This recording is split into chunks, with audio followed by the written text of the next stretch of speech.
Welcome to Strategicon.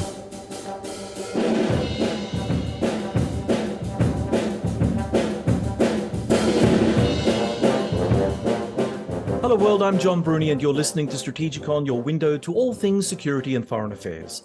From the UK, we are joined once again by Roderick Miller. Rod will provide his hyper-realist blowtorch on the latest happenings from around the world.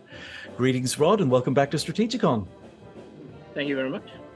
And from the other side of Adelaide, we're joined by co-host David Olney. Greetings, David. Greetings, everyone, and I've got my kebabs ready for that blowtorch. This will be a stormy episode, literally and metaphorically. Up in the north, where Roderick is from, he's expecting an Arctic storm. And to our viewers and listeners down here, we're recording while a major storm is breaking over our fair city. So hopefully the power doesn't cut out on us. So anyway, let's start this monstrous episode. According to most pundits, the Ukrainian counter-offensive has failed to get the country closer to its 1991 borders. Roderick, what went wrong? They did it in the first place. That's a big problem. They should have dug in.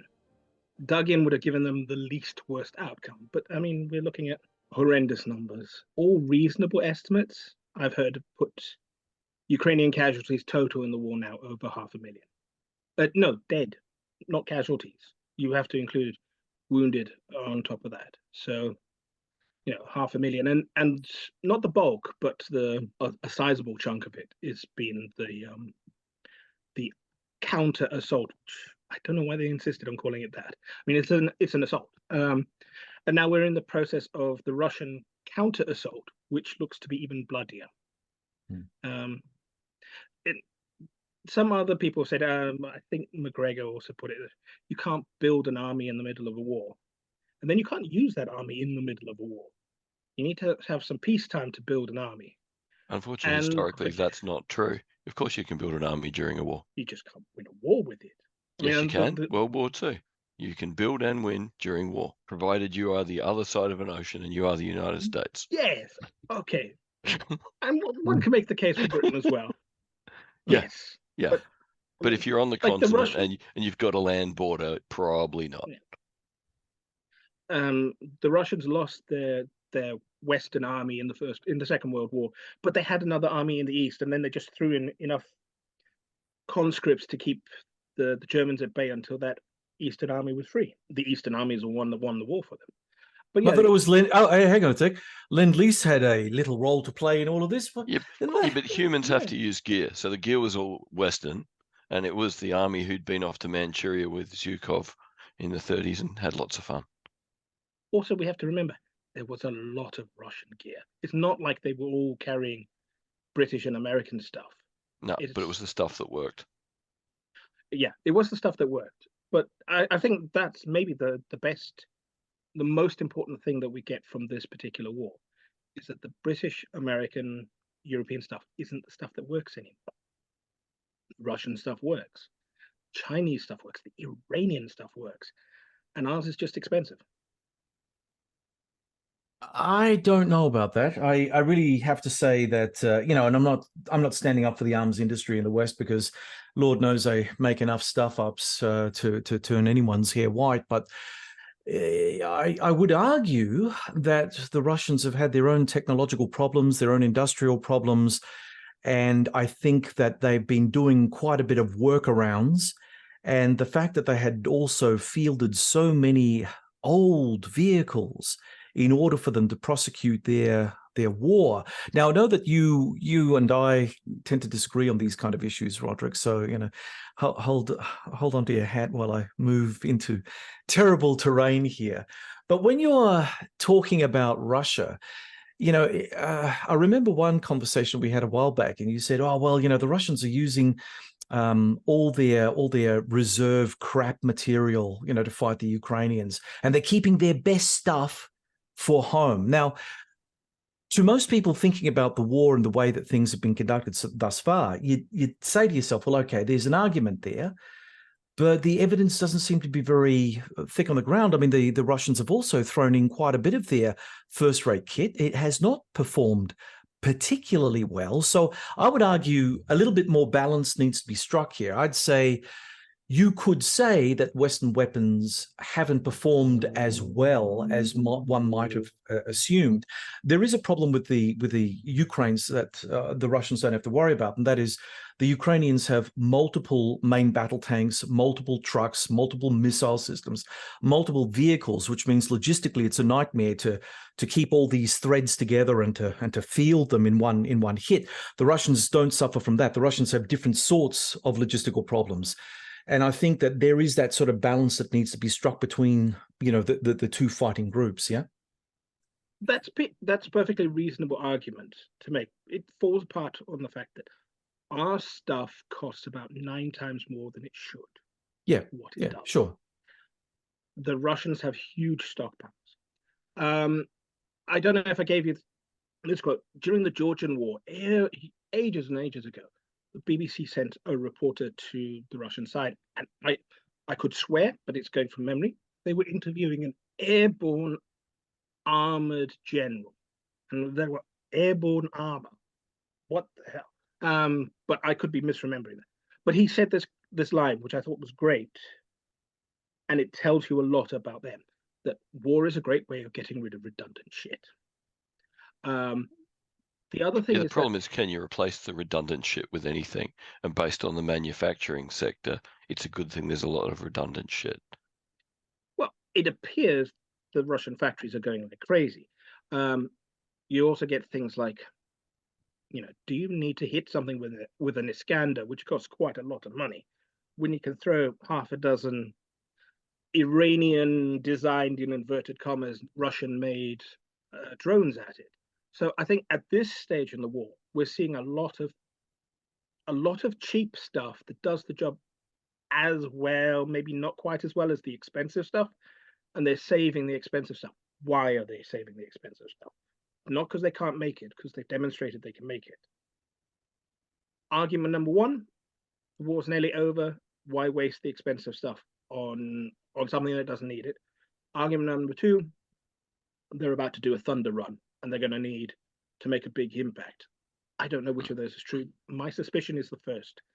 And option number three, that the National Guard has gone from 30,000 people guarding Putin to 70,000 people, and they have the best kit in Russia, for making sure that no one gets uppity at home about all the young people from their village dying, or the bods from mercenary companies coming back and raping and pillaging their way through the village. Yeah. Also, the numbers are still contestable, but the Russian numbers aren't looking bad. I don't think you have villages where everybody's died. I think you do, but it's from places that no white Russian cares about. Again, based on the data coming out of Russian journalists in Germany who are getting accurate lists of names, none of which sound like they grew up in Moscow or St. Petersburg. There's some pretty angry little Erstans, in the middle of nowhere, who've lost an awful lot of kids. But again, they've never mattered, and they won't matter now if the National Guard have the best kit and haven't deployed to Ukraine. Well, that's true, but also amongst the people, the hierarchy of people, I would believe, is Russian exiles anywhere in the West would be very low down on the list. They have incentives to lie, and they exist in a culture which promotes. This is the thing, the difference between the Ukraine conflict and Israel-Palestine. The Russians, as I've been trying to say all along, they don't lie for lots of complicated strategic reasons, and because they're not very good at it. They don't lie. They will not tell you the truth. That's a whole different thing. But they won't get up there and tell you a bald-faced lie. There's no Russian equivalent of the Ghost of Kiev. There's no Russian equivalent of great military victories in Kherson, which were not great military victories. They were, quirks. But your argument about defense is valid, because the Russian army has gone up to 1.2 million, and it's heading towards 1.5. No matter how patriotic you've engendered your society to be, to have 1.5 million people who could shoot you isn't very prudent, unless you have a fallback. Again, it changed Britain after World War One. All these young guys coming home going, why would we tolerate the class system anymore in its extreme form? Male franchise happened very soon after, once the elite realized they now have an underclass who actually know how to kill them.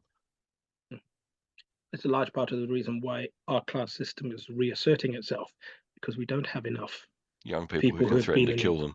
Yeah.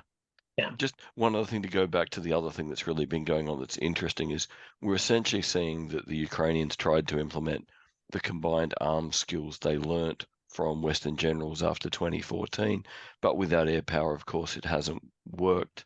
And it's taken most of this year to work out how to do large unit shoot and scoot, which looks like practice runs for large unit shoot and scoot under a couple of F-16s next year, which has got to be the last hope of being able to have any impact other than gradually go through the meat grinder. Because as I keep saying to people, for goodness sake, stop, listening to what Western journalists say and start looking at the back of the footage in Ukraine for how many people are missing a hand, a foot, an eye, or look like they've got an injury where they can't go back to the front. They're quite simply going to run out of people. Well, a lot of the footage that's coming out of Russians taking trenches, you're seeing women and you're seeing old men amongst the bodies. There's a fairly credible claim about a pregnant woman sent to the front, conscripted and sent to the front, and everybody around her's killed, and she puts up her hands and she's, don't shoot me, I'm pregnant. A society that's sending their pregnant to the front. Now, it could be Russian propaganda, but the Russians aren't very good at propaganda. Yeah, but the Ukrainians have had, pregnant snipers earlier in the war who were snipers and then found out they were pregnant and kept working until the 6-month mark. It was the great story of everyone can contribute, which at that point was probably voluntary. The question is, at what point does it get less voluntary? At this point, it's not voluntary. And the fact they're talking about conscripting 17 to 70-year-olds, which came out 2 days ago. Once you're looking at putting a 70-year-old in the front lines, somebody's got to twig it's over. Okay, so what about this? What about this so-called Thunder Run? We've spoken about this possibility before. Now we've got still around about 50,000 troops based in Belarus. What is the likelihood of them journeying south towards Kiev while everyone is really focused on the Donbass right now? I would do it, but because I would do it, it probably weren't going to happen. Yeah, I like the idea earlier in the year when it would have made a big difference and potentially ended the war much faster. I think we're too close. The Russians aren't looking to. Yeah, they're happy to just chug along as they are, so there's no value in doing it soon. Yeah. All right, so from their perspective, go on. I was going to say they're killing Nazis and anybody who's too weak to resist Nazis. Why stop? At hardly any cost, it appears. If we look at the political dynamics that have been set up, there's a lot said about Ukrainian dependence on Western weapons supplies, and it's obvious to anyone that's looking that the Ukrainians can only fight this war so long as the West's behind them.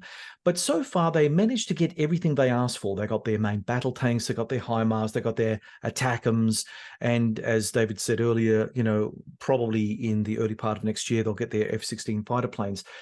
The fact that we have dribbled out all of this equipment in numbers that don't spook the Russians too much, does this mean anything in terms of bolstering Ukraine's defensibility? Because ultimately, if you dribble it all out and forces take a long time to acclimatize themselves to new levels of technology, of what use will this be when you are fighting a much larger foe? And the one thing that I would agree with you, Roderick, from a purely strategic point of view, it's always the larger of two countries that tend to win wars. This is a historical set piece, basically. It's very rare do you find a small country that will punch so far above its weight that it will actually nobble their much larger opposition. It has happened, but it doesn't happen in a common way in terms of historic precedent. So,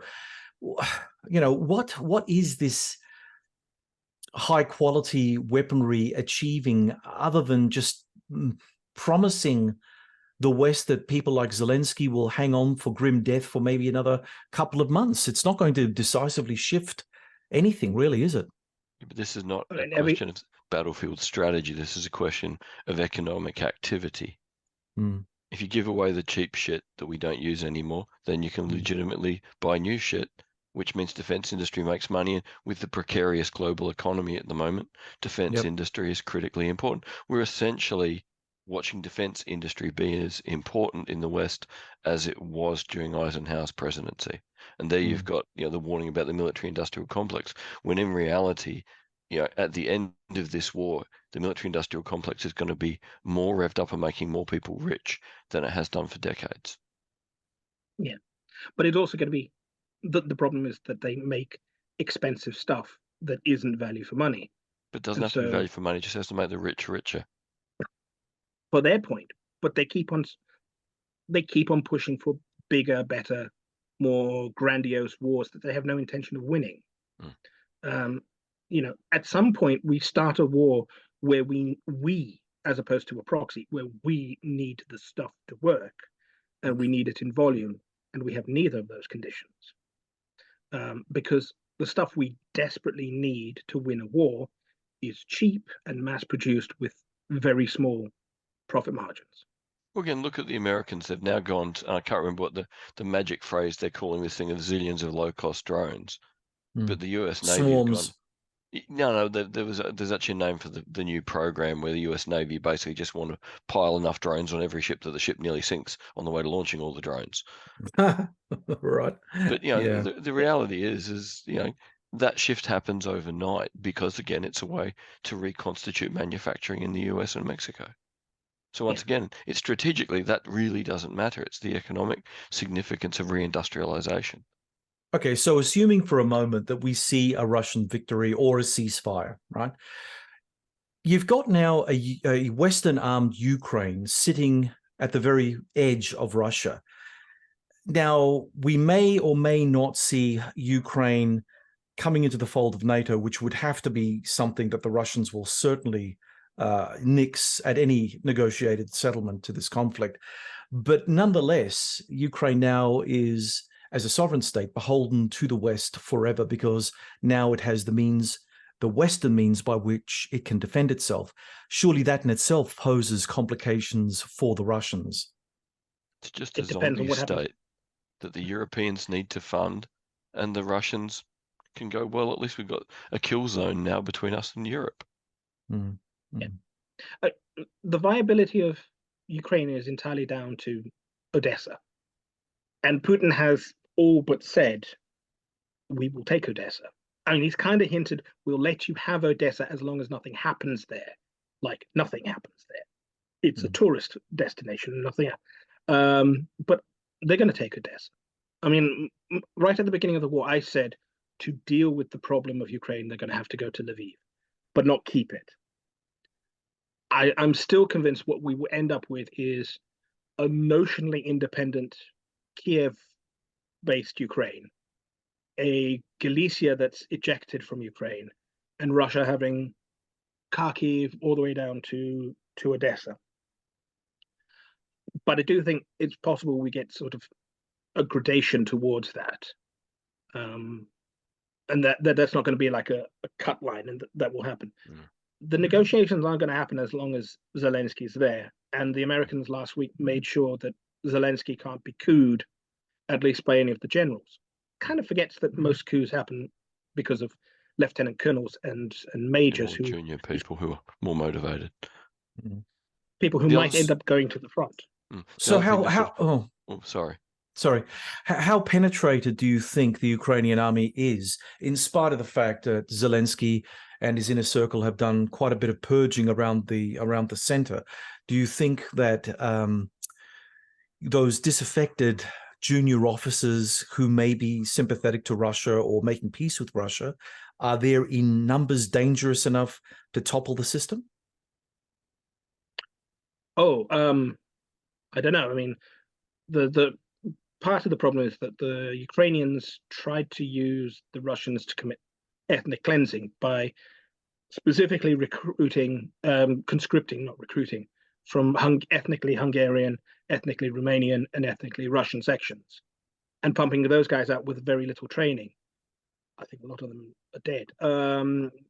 You know, a lot of the senior officers, no, a lot of the generals went to military staff colleges with Russians. Some of them are even Russians fighting in the Ukrainian armed forces because they lived in Ukraine at the end of the Soviet Union. Although I think those numbers have largely been purged. I don't know. I mean, ideologically, there might not be that many in positions of power to side with Russia, but they might be also thinking, if I don't kill Zelensky now, I might end up in the front next week. And I know what the casualty rates are in the front, and I don't want to do that. You were about to say something, David. Just in terms of rewriting the map, the other thing that's very interesting is that the Moldovans are now making serious noise about wanting to join Romania. So this becomes a more interesting thing in some ways, that we just accept that Ukraine ends up being at least 2 states. But the fact that, Moldova potentially wants to join Romania automatically then becomes NATO territory, and we have even more land between the Russians and the Bessarabian Gap actually becomes a whole new interesting twist. One thing that strikes me as a little bit interesting, and that is the position of the Russian Navy. You were making the claim that Odessa is squarely in Putin's sights, but surely this can't just be an army-based operation. It has to have some sort of naval support. Now, the Ukrainians have had some success recently in pulverizing elements of the Russian Navy, even attacking the Russian naval headquarters in Sevastopol, forcing a lot of Russia's larger vessels to move further into the Azov Sea. You don't think that that's going to actually affect tactical operations in terms of moving further west for Russian forces, especially along the Black Sea coastline? Strategically, the only thing that matters about Russia's navy is its submarines. The rest, like most of the surface navies of the world, the rest is redundant. Aircraft carriers have no utility, and the things designed to kill aircraft carriers therefore have no utility. The Iskanders, the Kalibers, and their equivalents in China and Iran, and we will get them if we don't already have them. They make all these things redundant. All that matters is submarines. Surface fleets are going to be civilian from now on. So in grand terms, I don't think it matters. When the Moscow was sunk, it was a redundant ship. It was being used as a headquarters ship because it was spare. It wasn't doing anything. And it was going to be scrapped. It was saved from scrapping. So it was sunk by the Ukrainians to what end? The Ukrainian hits on Sevastopol hit a military museum that had in the 18th century been a naval base, which, their current naval bases are deep underground. They're not going to be hit by a Ukrainian drone. The capital ships, they don't matter. They'll be dragged away. At the end of the day, we're all going to abandon these things. And the fact that the Americans have spent so much money on their aircraft carriers, it's going to be a sunk cost fallacy in their heads that they have to maintain them. But we should scrap them. I mean, there's an argument for troop deployment ships, but they've got to come in a lot later in any military conflict. And Russia's a land military power at the end of the day. And that's what it was in the 17th century, the 18th century, the 19th century, the 20th century. It's a small cost. So whatever we end up looking at in the Black Sea region, you'd think that that's more of a Western media beat up about the importance of naval firepower as opposed to the reality on the ground. If Russia is a land-based power and uses only submarines as a major element in naval warfare, then I suppose you're right. I don't know. What do you reckon, David? Again, it's who's fighting who and for what reason. Aircraft carriers are still relevant to Americans because it's how you go and fight proxy wars. You need to have absolute, air domination, or they don't know how to function, and you take your own airbase. So for the proxy wars of literally since 1945, they're fabulous. But for peer rivals, that's a very different calculation. Yeah, but the Russian military intellectual export process, which is kicked off dramatically, everybody's going to become a peer rival because everybody's going to have anti-ship weapons. Everybody who's not on the American side. Yeah, but then we've also the announcement this month of short pulse lasers, which are taking missiles out of the sky.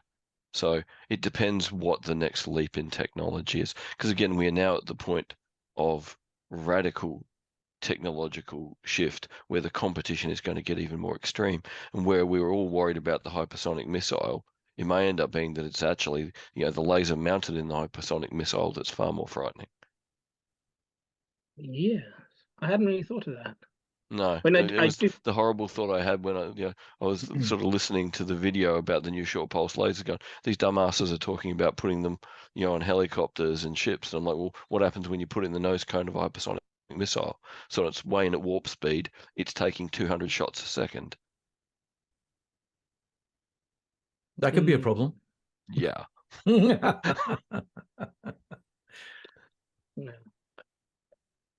Yeah, Rod, you've got to get with the 21st century, man. You're stuck in your 19th century methodologies. It's like, Yeah, but at whatever the advances are, what's the what is his name?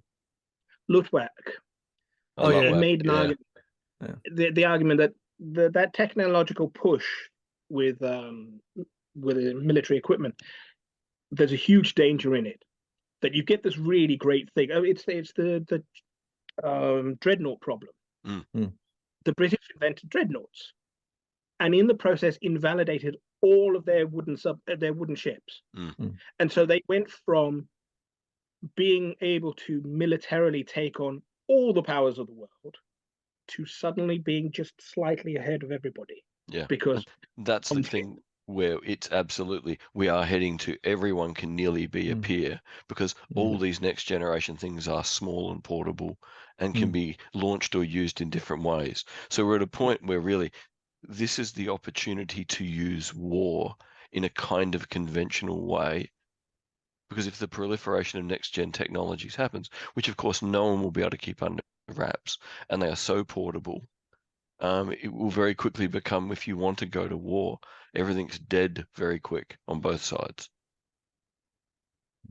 Yeah, it's the democratization of what was nuclear warfare. Yeah. Yes. Well, this is the thing. We're talking now about artificial intelligence and the role that this is going to play on the modern battlefield, where you can have your driverless tank think for itself and shoot whatever it needs to shoot.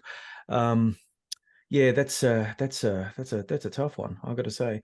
Yeah, we're getting closer and closer to it. Piece this together: the hypersonic missile with the laser and the AI with its headband too tight, picking targets on the way in, because it's been given the authorization that anything in front of it can be killed, and that both sides are using the same toys on each other. Yeah, that reminds me of an old science fiction film. What was it called? Dark Star, where there was this thinking bomb, and it had to philosophize whether or not it should destroy a planet that just happened to pop out of nowhere, and all kinds of stuff happened. But it was really very interesting, and it does raise a lot of the questions that we're currently having to face right now with the levels of technology that we're seeing enter service. So, guys, with regard to Russia being satisfied with taking its chunk of Ukraine upon a ceasefire or a truce or whatever you want to call it, will we see further Russian encroachments against Ukraine in the future or elsewhere in Eastern Europe? Or will the Russians be just happy with what they've got? They've got their 17%. That's all they've wanted. They've been reasonable. They, wanted to push back against NATO encroachments. And here we are. We've got our peace. Now, is this going to be peace in our time, or just a piece of Ukraine before another piece of Ukraine falls? The latter, I think, because of what I said before about Moldova making serious noise about wanting to join Romania. That means that it just inevitably has to be the next phase of Russian action in that direction. Yeah. I said right from the beginning that I think they have no choice but to go to Lviv. I know they don't want to. They've got no choice but to go to Transnistria, to the border of Transnistria. They may not want to, but they have no choice. I think it's quite clear from listening to Putin, they have decided to take Odessa, they have decided to take Kharkov. There's some hints, not from Putin himself, but from Medvedev and others like him, that Kiev Kyiv, as we are told we have to call it, but it will be Kiev again sooner or later, that Kiev will have to be in Russia. Whatever remains, I think, will just be Galicia. Whether that happens this year or 10 years from now, I don't know. Whether it happens by force of arms or they impose a president and then he does a Lukashenko and makes Ukraine de facto part of Russia, I don't know. But yeah, Odessa will almost certainly, I think, fall this time. With the political shenanigans that have been sort of bandied about over the last couple of years now, do you think that there will be a time where there can be any sense of trust between Russia and the West, or are all bridges that could ever be built doomed to be destroyed at that level? Because, you know, people have been turning this way and turning that way. There's no sense of stability in anything. And it's almost as if we're fighting this proxy war to the bitter end, or at least that's what the Western media wants us to all believe. So how do you see this, Rod? As long as Biden is president, the war will go on, or the Ukrainians will collapse. I don't think there will be I don't think there can be a negotiated end to the war while Biden is president. I don't think the Russians will really engage with the Europeans, particularly Britain, which I think is a shame because we probably have the best capacity to change Europe's attitude. We are the most Russophobic of all of Western Europe. And if you change us, which is strategically, you know, we should strategically be in bed with the Russians against the Europeans. But the people who refuse to accept Brexit are amongst the most Russophobic in the country, and they're in the driver's seat. If there's a Trump presidency, or possibly if there's a Newsom presidency, I think the Russians will negotiate with these guys. Nothing can be done while Biden's in office. And I was going to say in power, but Biden is not in power. I mean, he barely controls his own bowels. It's the neocons around him. If America can purge the neocons from its ruling class, which can only really be done by Trump. And there's question marks over Newsom, but that's another discussion. Yeah, if Trump comes to power, then the Russians will do a deal with him. They know you can't not engage with the Americans, and it's only down to Biden being non-compos mentis, and you know that hyper aggression that some senile people get. That he's hyper aggressive against the Russians. And once the senile guy is gone and is no longer a tool for racists and madmen, then there's deals to be made. You know, I'm reminded by the fact that geopolitical strategist from the United States, Peter Zeihan, has said that Trump is probably going to win the GOP primaries, but he might actually lose the general election. Now, that would actually throw up a number of very interesting scenarios. One of which would be, well, if that were the case, who's going to be the Democratic contender? Because, God damn it, if Biden ends up having a second term, I think that it would be as if we would have elected the Walking Dead. If Biden wins, you need to build yourself a bomb shelter and invest in about 3 million years worth of food. I mean, the man has taken us close to World War III, by my count, 6 times in the last 2 years. So, Zeihan,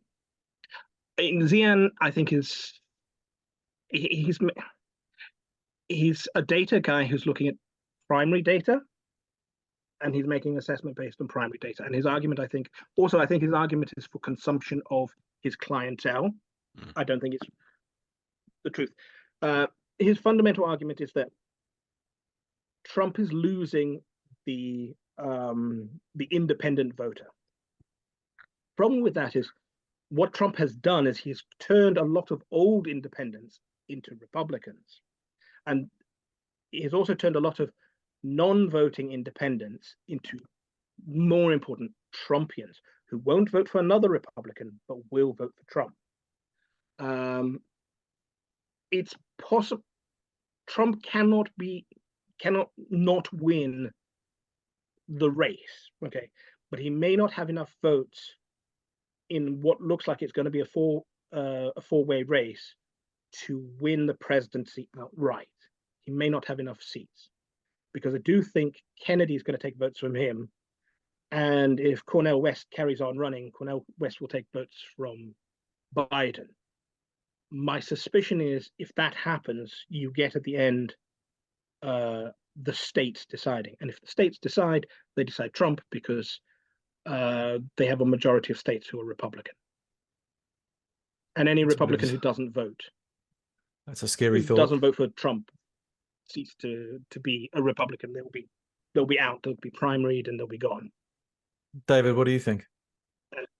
Unfortunately, it's that thing that's typical of American politics. At the end of the day, most colors, most flavors of Republican vote will vote for any candidate to not have a Democrat president, and Democrats will only vote for someone they like. And I think youth are going to abandon Biden by the masses. So really, if Trump's the last Republican standing, Trump's got a second term as president. Yeah, but Trump is not the last Republican standing. Trump's lead on the lead challenger is more than the total vote of everybody who isn't Trump. Yeah, and almost everybody. It's not about competing for who's got good ideas. It's about destroying people, so it's last man standing. There's nothing positive, constructive, developmental in this process. There's just who hits someone else hardest, with the rib cage of a dinosaur. Well, I mean, it's hardly edifying politics, but after all, it's the United States. But everywhere else has got terrible politics. I mean, in Britain, it's just a sham.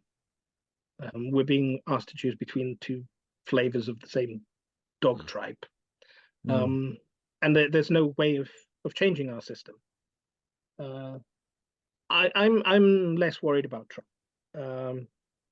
And if I were the deep state, I'd be less worried about Trump than Kennedy, which is one of the arguments why people think Kennedy's in the race to spoil against Trump. So Biden wins, puts it within the margin of fraud. And other people think Kennedy's in the election so that if the deep state kill Trump, he gets their votes, or puts Trump in prison, they get his votes. But David and I, not David and I, John and I were talking online, and I have no problem with Trump. I have massive problems with Biden. All right. So there have been some who have made connections between the Israel-Hamas war and Ukraine. Personally, I don't see it. I think Putin does gain passively from anything that distracts the West, and Israel-Hamas has dominated the headlines and the international commentariat since the Hamas attack on October 7. What are your views, David? I don't think there's any link. There's just opportunism. The only people who are really playing both sides, both wars very effectively, are the Iranians and Chinese, who are both selling kit as fast as they can to everyone who'll buy it. Yep. I see that for sure. I think Putin siding with the Palestinians is his first major mistake that I've seen in years, and I think it's a forced error that he's been pressed by siding with the Chinese and the Iranians to do it, because it's deeply improved. Because people, Putin understands Israel's got a Samsung, and I spent the last week accidentally saying Samsung for some reason. No, it's not that. Yeah. Israel has a Samsung nuclear strategy, which is if Israel ceases to exist, it brings down the world, right? And we could discuss how I think they do that, but I don't think that really matters. So Israel, for all our sakes, Israel can't be allowed to lose. And we cannot allow a coalition to develop that goes in to destroy Israel. We have to stop it. And the Russians must know this. So I think pandering to the Islamo-fascists and pandering to the Iranians has been a mistake by Putin, but maybe he thinks he can ring it in. I suspect Xi also thinks that they can push the limit a little bit and then pull people back. But I'm very worried that the Muslim countries are saying this is an opportunity to destroy Israel, and I think it's an opportunity to it's a destroy scenario. Palestine. I think it's look, honestly, I think that Benjamin Netanyahu is the right person at the right time to go in there to actually wipe out Palestine as a concept. I mean, if you look at what's happened in the West Bank, the Israeli Jewish settler community have been gradually pushing and displacing Palestinians out and further removed from the Israeli core. They've now got a couple of pockets that are, geographically non-contiguous, and they're crisscrossed by Jewish-only highways. You have to have a pass to go from one side of the Palestinian state to the other on the West Bank. It's completely untenable as a core for a Palestinian entity. And then you had Hamas in Gaza. Now, I mean, there can be an argument said that Netanyahu and people on the far right, crazy extreme of the Israeli body politic had a hand in supporting Hamas getting up.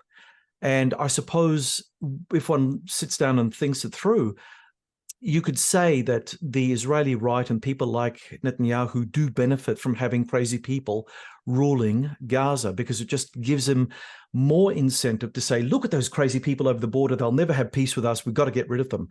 And now that somehow, as if by magic, Israel's security apparatus, arguably the best in the world, on the 7th of October, completely and abjectly failed. Completely and abjectly failed. Now, I don't know about you guys. I'm not a suspicious person, but I do smell a rat in all of this, because these captagon-filled fighters who crossed over the border and rained merry hell in southern Israel without an Israeli Defense Force person seen in 48 hours, so they could just go like literally hell for leather without any resistance whatsoever, that's a difficult pill to swallow. I think the investigations with regard to what actually went wrong on the 6th of October in Israel will be very interesting to see in a few, well, I suppose years to come, because it won't be happening anytime now. Everyone's galvanized around Israel. Everyone's galvanizing around Netanyahu as the wartime prime minister. So I think that is a drama yet to be played out. But I think that there is certainly going to be some heads rolling at some point. I think you're smelling the wrong rat, though. In taking the implication from what you were saying, not saying, but saying, you have to remember that the Biden administration and the liberal elite in Israel have been trying to color revolution Benjamin Netanyahu out of power now for about a year and a half. And amongst the intelligence services, they had been saying less than subtly, well, at some point soon we're not going to do our job, and it might be in September. So my guess is that was enough of a hint to give the Hamas people a window when to look at it. The reason that's even more of a deep conspiracy that I could even hatch, Roderick. Really? Well, it's not grand conspiracy. So let me explain. Israel's going through a ethno-racial, slightly confessional transition.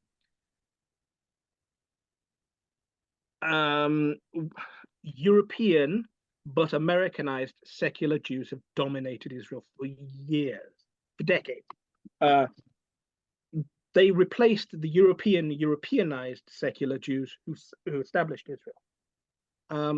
But non-European Jews are now, and highly confessional Jews are now beginning to be a sufficiently big majority. They're demanding power. They get that power electorally, but their big obstacles to having control of Israel are the Supreme Court, military high command, Israel's universities, and the intelligence hierarchy. Yeah. Colonels, lieutenants, sergeants, operative staff, they're in there, they're the majority, they're taking over. Asiatic Jews, African Jews, and religious Jews. But this highly secularized, highly Americanized European Jewry that runs Israel doesn't want to lose power. And the best example of this is the Israeli Supreme Court. Unlike America, where the president chooses the next guy to go on the Supreme Court, the judges choose their replacements. And 14 out of the 15 of them are European Americanized secular Jews. The 15th is an Asiatic Jew. So that cultural change is happening, and the people resisting it, they're supported by their friends in the Democratic Party, and they're supported by the fact that Biden hates Netanyahu. So for ages, they've been trying to get rid of Netanyahu, thinking he's the problem. But Netanyahu is the moderate in the room. It's very much like Russia. Putin is the moderate in the room, and Putin is the boogeyman. Netanyahu is the moderate in the room in Israel. He's the guy stopping the Israelis going for thunder runs in Gaza. He's the guy saying, slow it down, do it carefully. Or do it in a way that doesn't get the entire Arab street going bananas. Which I think is too late. The Arab street prep. And that's the thing. Like, I'll make a sort of a variation on Roderick's argument that fits with it quite nicely, and that is, as a consequence of multi-generational trauma, look at the way Jewish communities have been growing in Europe as these highly secular westernized European Jews want to go back to the secular Western world they want, and they can't have it in Israel anymore because Israel has changed so dramatically. Mm-hmm. Yep. So we've now largely got institutions from an earlier Israel, but the population who would have historically supported those institutions, again, are now living in, Berlin and Lisbon. But they're also seeing the Muslim street move into Europe and America, and they're panicking, which is why you get this reaction amongst the liberal Jewish population, particularly in America. It's going, oh my God, I have been on the wrong side of American politics forever.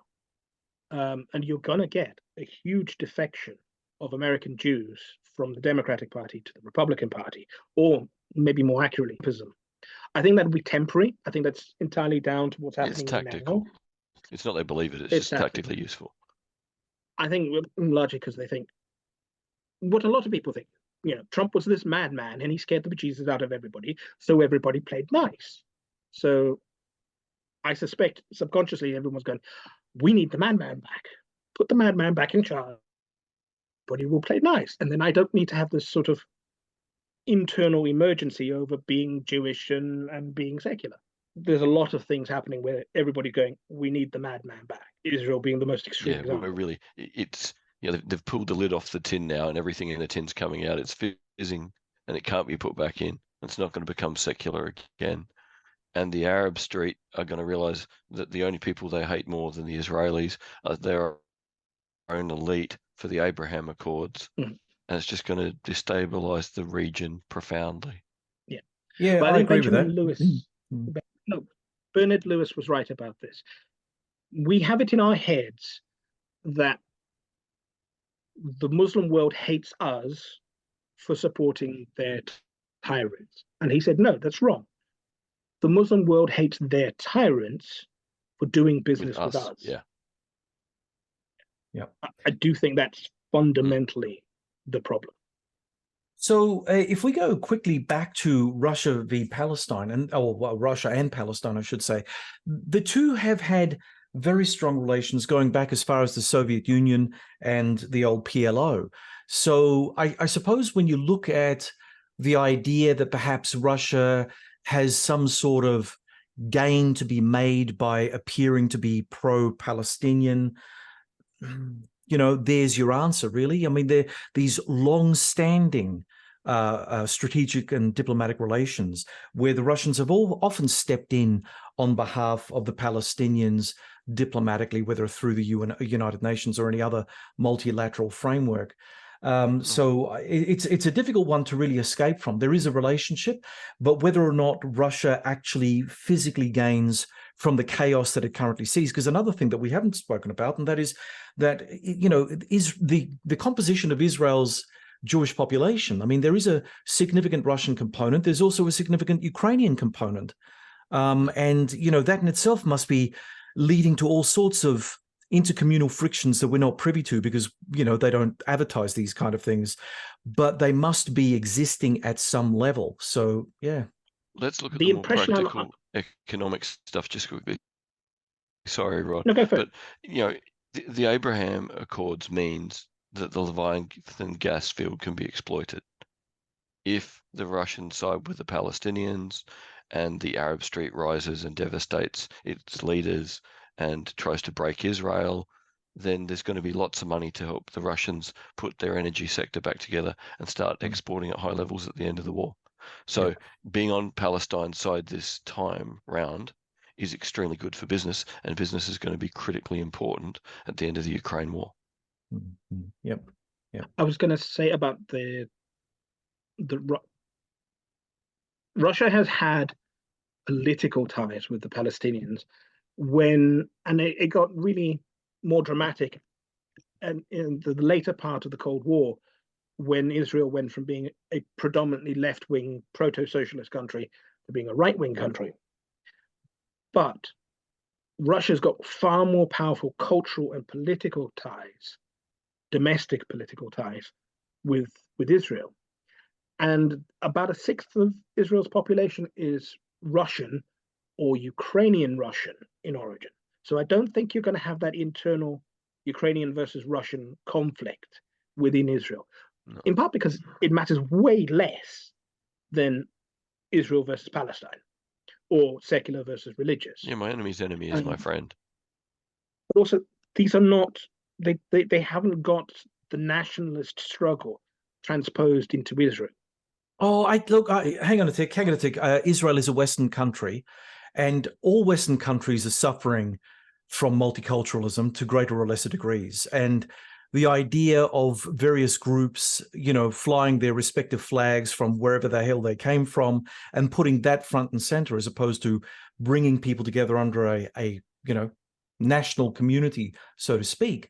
It's commonplace all over the place. I don't think Israel escapes that. Yes, I don't think that the Israeli national service, because it takes every one of these kids now and says, guess what, numbnuts or numbnet, you are now going to go and do your 2 years, and you are going to learn to get along with everyone else, and you are going to understand that we are a more religious organization with greater unity and less division, because the secular softies are leaving by the bushel.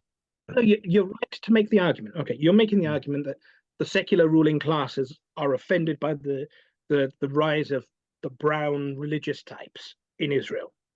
And you're right, but they couldn't have survived the wars they've had in the past without creating that brown religious type.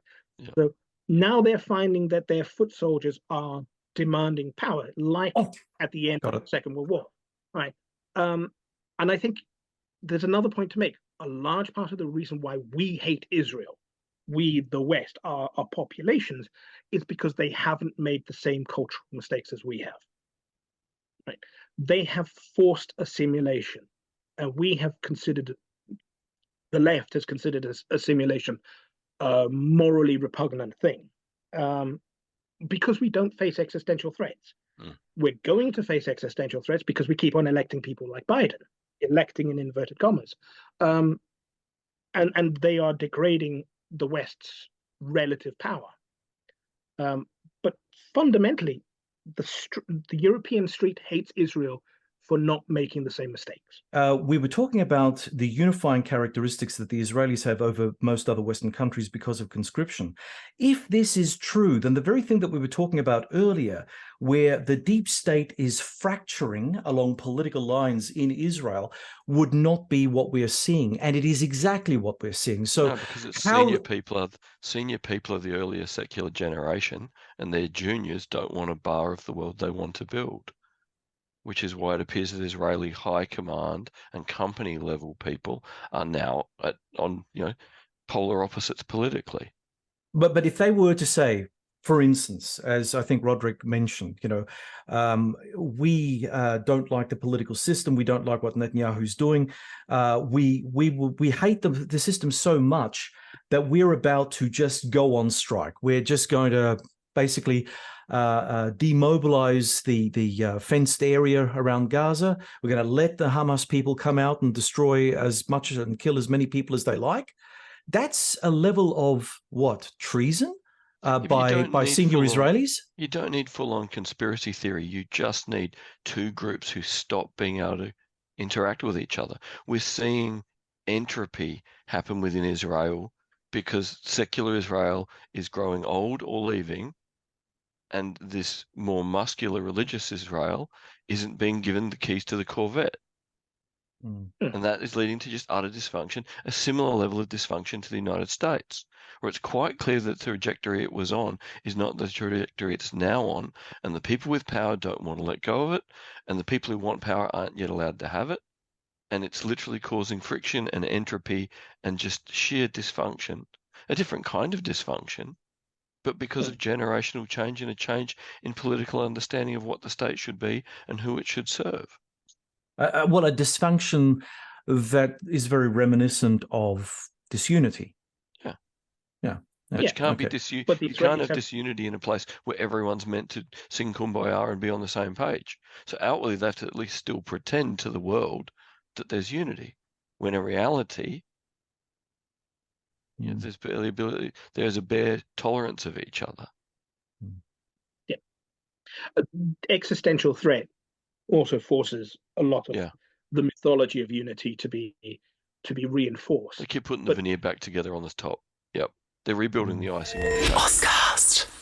And also, I think it's worth pointing out, I don't think you have like treason. I think you just have strike and entropy. Yeah, and I'm taking my bat and ball. They didn't expect October 7th. Go home. Yeah. They didn't expect October 7th to happen anything like as bad as it did. And this is why you see a coming together in Israel now. Yeah, the holy shit which I think happened. is entirely fraudulent, but it's necessary for the secular ruling classes to survive. It's like, oh, we have to behave like we're on side with Netanyahu, and a large part of why they hate Netanyahu, like why the Democrats hate Trump, is he's from their class and he's betraying their class by going with the masses. They'll want to get rid of Netanyahu once everything's over, but they have to pretend like they're on side now because everybody's been traumatized. Like Putin, he's the only person everyone can agree on. He's not secular enough, he's not radical enough, which means everyone goes, we don't like the guy, but... What's the alternative? If not for him, we couldn't have anybody. Right. Yes. Right. Although Putin is, I think, actively building up a replacement system. Yeah, but that's the point. He's got more time because he's been thinking about this longer. Yeah. I think the Israelis probably, maybe they've been... Well, really, this has been coming since, Rabin was assassinated by an Orthodox Jew. Yeah, back in 95. This is whatever it is, 28 years down now. We're into this process. Yeah. I wish it would kill in the West the idea of the two-state solution, because it's not going to happen. This war has destroyed it. That's the end. That's the end. I mean, what will happen to the Gazans? They're going to be herded into southern Gaza. Northern Gaza is now going to be an Israeli kill zone and potentially a Jewish settlement.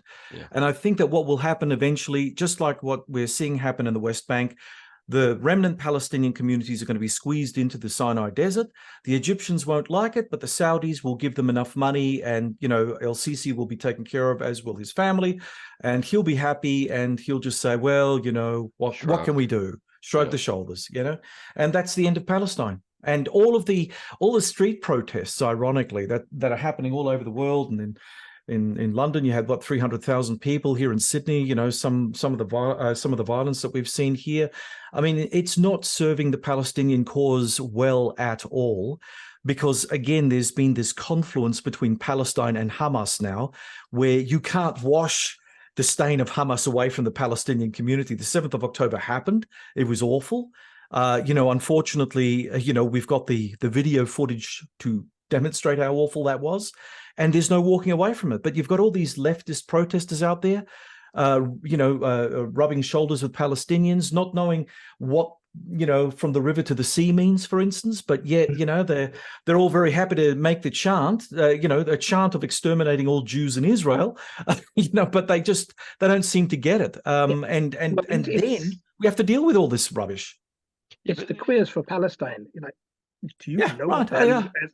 Yeah, Yeah, let's just walk this back from conspiracy theory and mayhem a bit again, just to the simple reality that you've got youngsters protesting all over the world pro-Palestine who haven't learned anything about World War II, and all they No. see is the Israelis look like stormtroopers.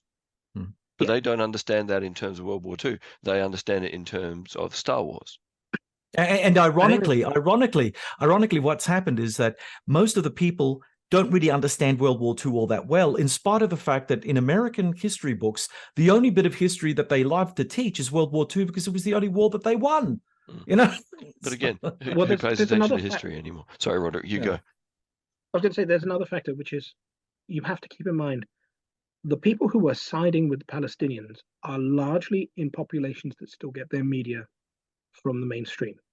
So older people and young leftists. And as we slowly but surely move to an online media world, you're going to find basically that these people, their numbers dwindle. I think it's going to be too late to save this particular generation of American leftists, but Black America doesn't watch the news. No, given up Hispanic entirely. America doesn't watch the news. Yeah. Right-wing America doesn't watch the news. They get their media from the internet, which is why there's all these pushes to kill the internet and to kill internet freedom, which like Ireland has done the most dramatic stuff so far in Canada, and you guys are pretty down the road. But it will fail in America, and if it fails in America, it will fail everywhere. Because everyone will just use a VPN, and that's that. Yeah. Yep. It's about the fact that they get their media from highly left-wing media institutions and also deep state institutions who have the dysfunctions of the deep state when it comes to Israel, which is something we haven't discussed, but is worth discussing. Is that the public discourse is that the West is so really friendly to Israel and we prop up Israel and that we're anti-Muslim and so on. But it's not true. Our deep state is really, really anti-Semitic. And the British is probably the worst. But I imagine it's true pretty much across all of the world. Our deep state is anti-Semitic. But up until recently, they understood thermonuclear war. And so they begrudgingly did business with the Israelis. And I think there's just too many radicals who don't understand the end of the world comes if you go too far down this road. Sorry. Historian Neil Ferguson argues quite convincingly that we are now in Cold War 2.0, with China being the hegemon challenging the power of the United States. If we accept this overarching framework, how do countries such as Russia, North Korea, and Iran fit into it? They don't seem particularly coordinated or engaged in anything other than rhetorical flourishes against the West. Do you think there is something more behind all of this anti-Western stuff? There's two arguments. The first argument is the American War of Independence. So Britain was the world hegemon at that moment, and it managed to create a coalition that stepped up and threw it out of America. But that coalition fell apart, and they spent the next 100 years stomping everybody, which could be what happens with America. And the alternative is that you have the neo-colonial argument, which is everybody's going to hate the Americans for being the baddies, and they reinforce each other's hatreds to form a sort of semi-permanent but much looser coalition. I don't know which of the two is the case here. My suspicion is Zian is right on Zion, am I saying it right? Peter Zion? Zion. Right Zion, yeah. That demographics will save America, basically. But that save them we have and to survive Iran. Biden first.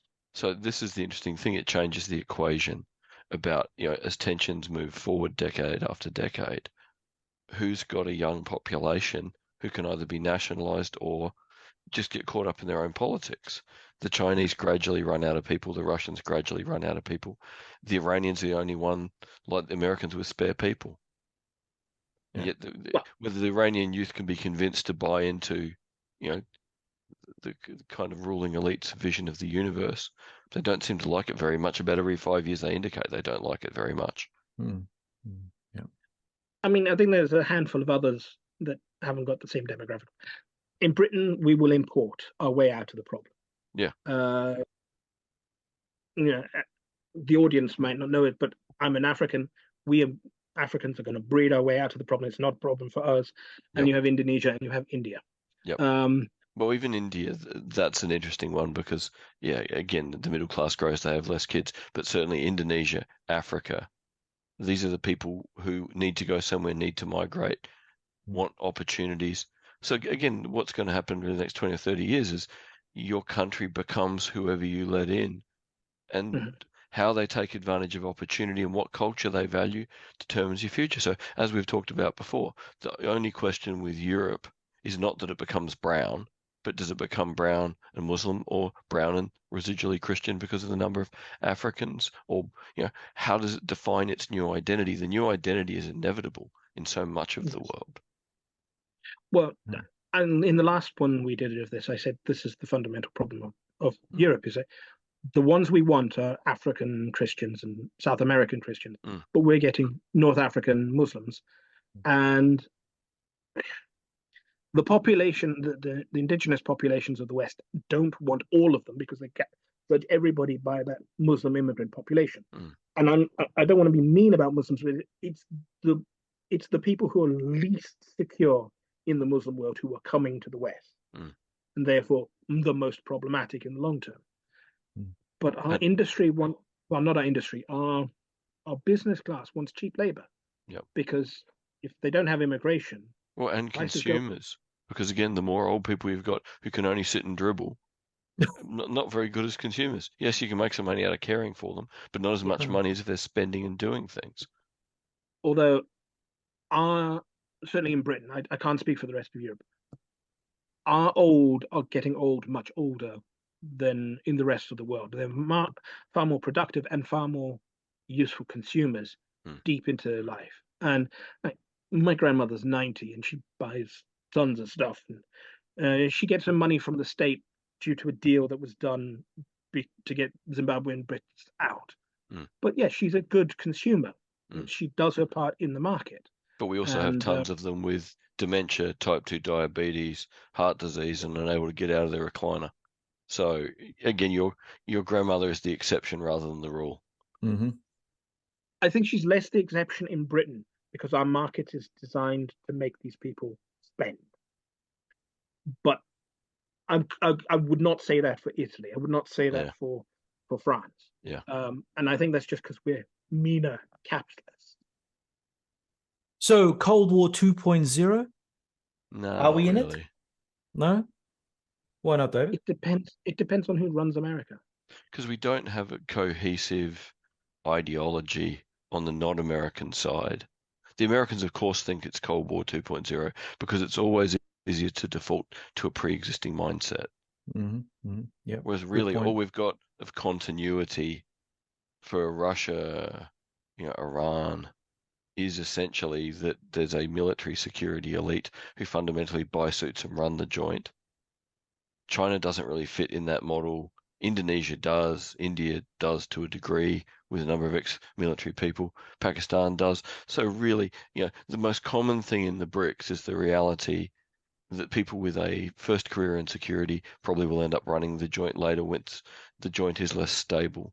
But that doesn't make them ideologically contiguous, in the way that the Cold War was.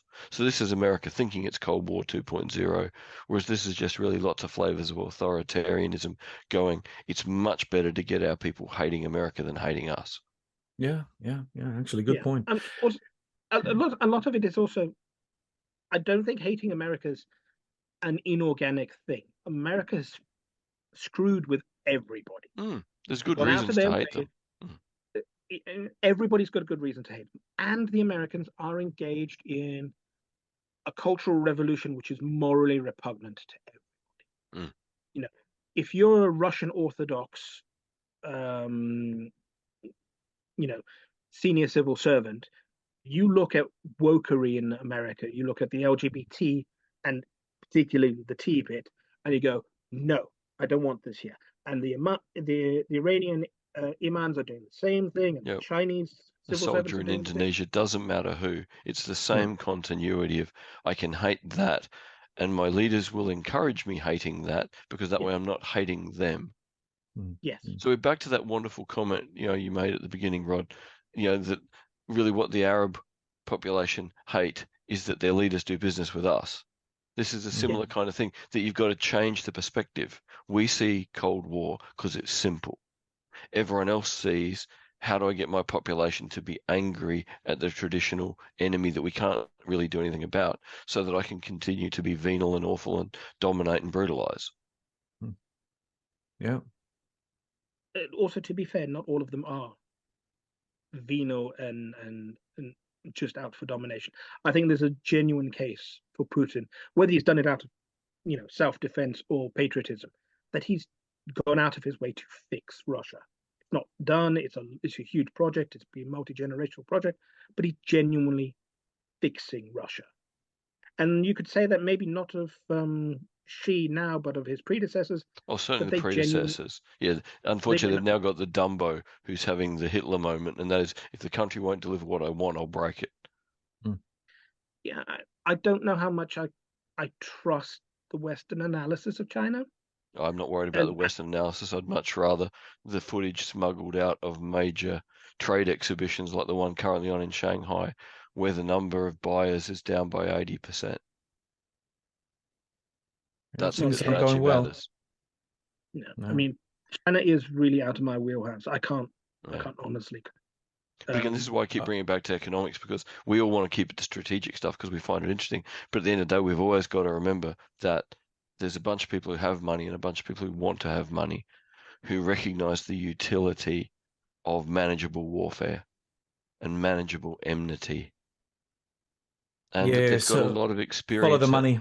Yeah, because at the end of the day, Ukraine is a money game for the West, more than anything else. Yeah.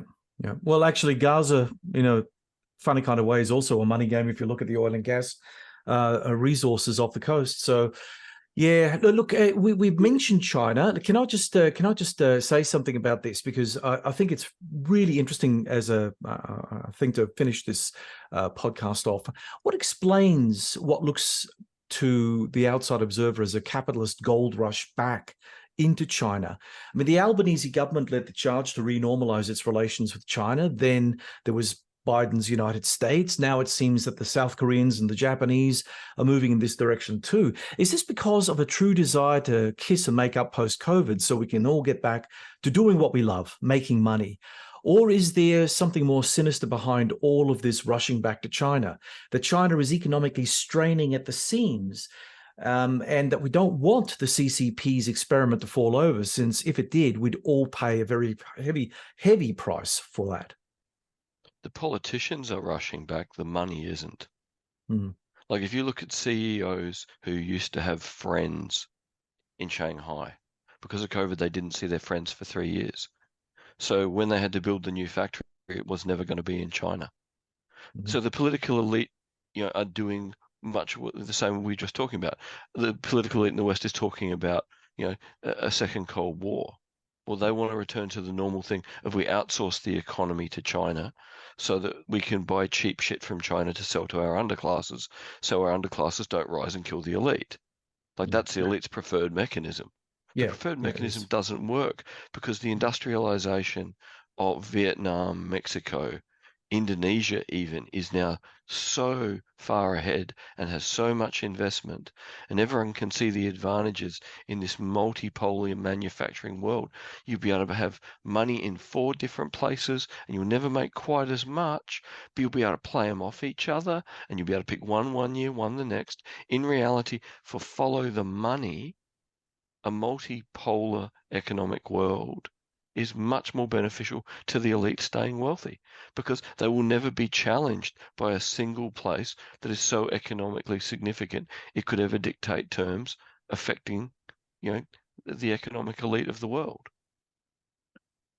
There's a grand historical trend which you get to be the big producer of the world for about 50 years.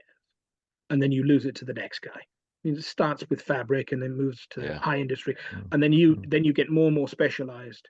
Yep. And the fabric goes, and then the steel goes. And it's getting shorter and shorter, like it was 50 years. Like Korea got 30 and it's already ending.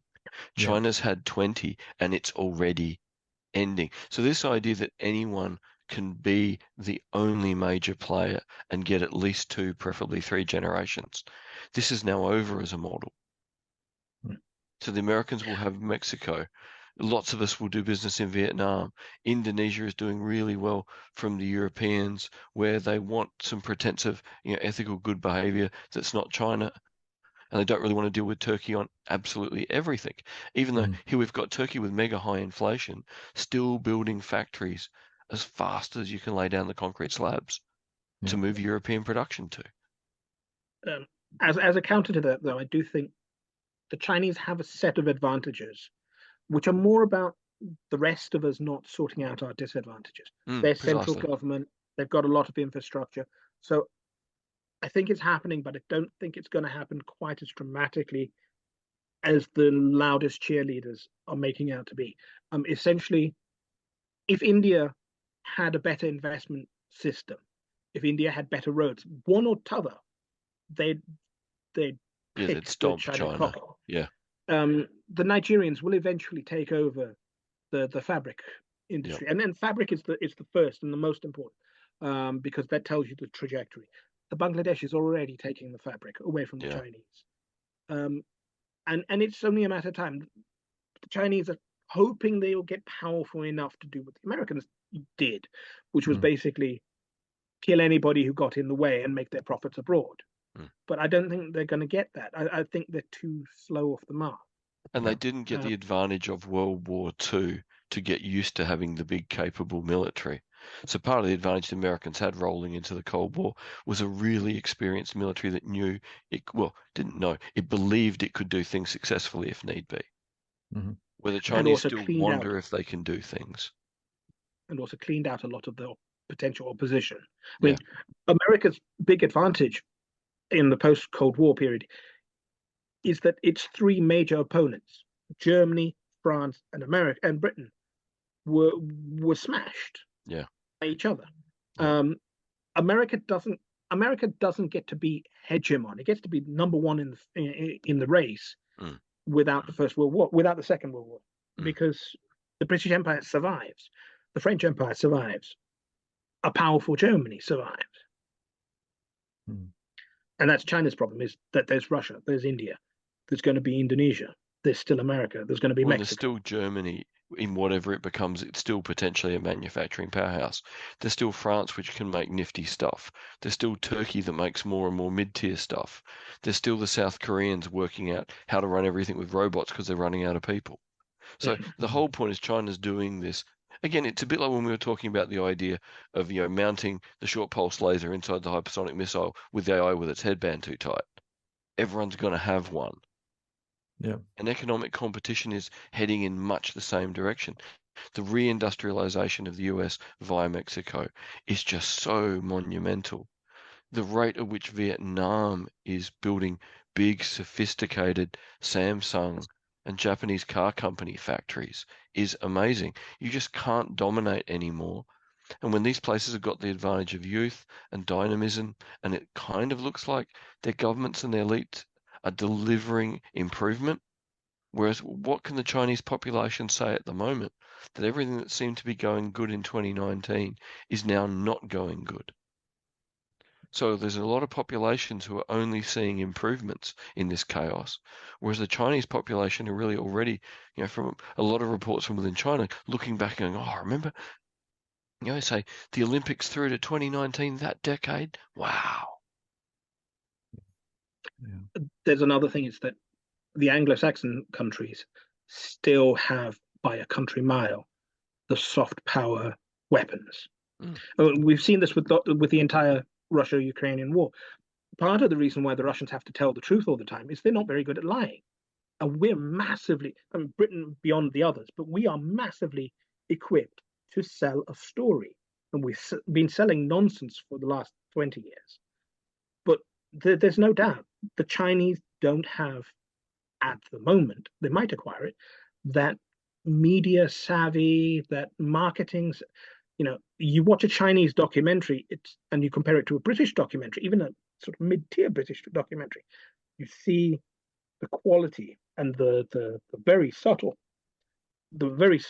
marketing skills. We still have a strategic advantage there, as long as we stop selling shit like, Ukraine. Well, that's not going to happen anytime soon. Anyway, guys, I think that will be a wrap. It's 1.5 hours almost, so good on us. We held this one together quite nicely. Thank you very much for your time, Roderick, and thank you, David. It's always a pleasure speaking to you guys, and everyone else out there in the great YouTube podcaster universe. That's a wrap from us. My thanks to our special guest, Roderick Miller, for being on Strategicon. Again, thanks to David Olney, co-host, and Michael Magali, who did not join us today, but I know he's out there somewhere, our producer.